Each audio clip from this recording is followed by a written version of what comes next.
En 2015, Gabriel Attal affrontait l'un des plus grands drames de sa vie. Alors qu'il était âgé d'à peine 26 ans, celui qui est désormais ministre chargé des comptes publics perdait brutalement son père Yves Attal, décédé des suites d'un cancer foudroyant à l'âge de 66 ans.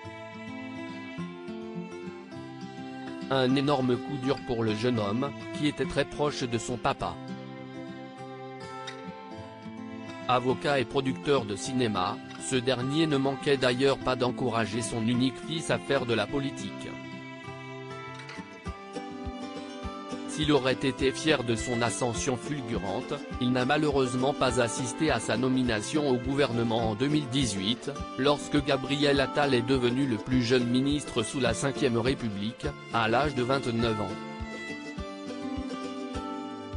C'est d'ailleurs du côté du Parti socialiste, un mouvement politique qui avait les faveurs d'Yves Attal, que Gabriel Attal avait décidé de faire ses débuts en politique.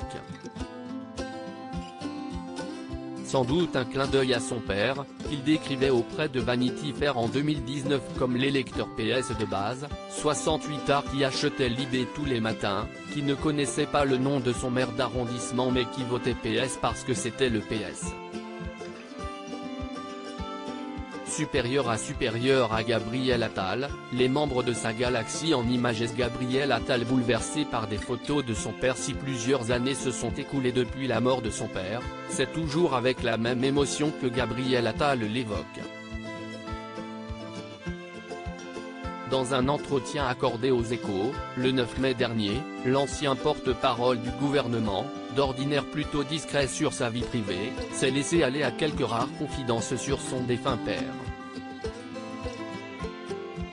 Il raconte notamment une découverte bouleversante qu'il a faite lors d'une visite dans l'appartement d'un ami d'enfance d'Yves Attal à l'occasion d'un déplacement professionnel à Washington. « J'ai très peu de photos de mon père jeune », a-t-il expliqué à nos confrères, ému, avant de poursuivre, « Je ne connais pas d'émotion plus intense que celle de découvrir des images de lui dans sa jeunesse. »